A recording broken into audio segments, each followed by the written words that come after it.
थेट नागपूरमध्ये जाऊया। विदर्भवादी जे आहेत ते आक्रमक झालेले होते, त्यांनी संविधान चौकात आंदोलन केलेलं होतं आणि आता याच सगळ्या आंदोलनकर्त्यांना पोलिसांनी ताब्यात घेतलेलं आहे।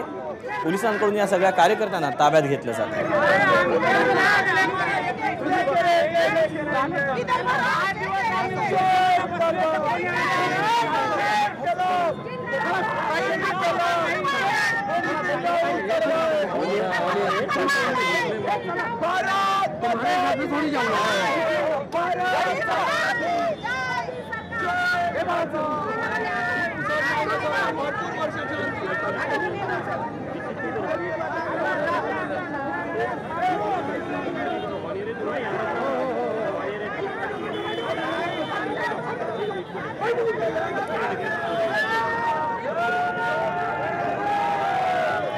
वेगळ्या विदर्भाच्या मागणीसाठी नागपूरमध्ये हे विदर्भवादी सगळे आक्रमक झालेले आहेत। या नागपूरच्या संविधान चौकामध्ये या विदर्भवाद्यांचं आंदोलन सुरू आहे।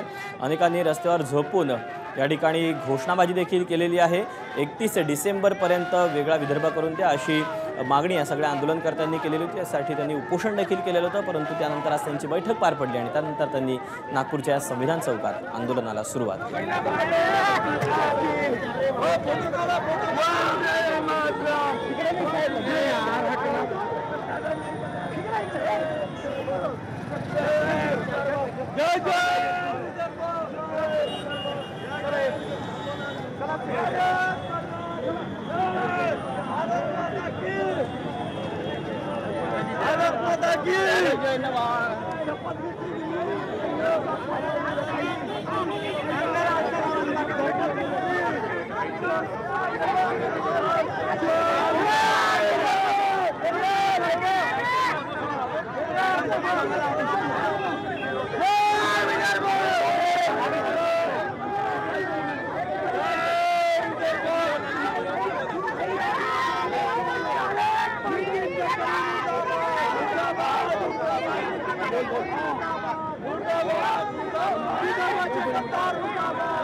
एबीपी माझा, उघडा डोळे बघा नीट।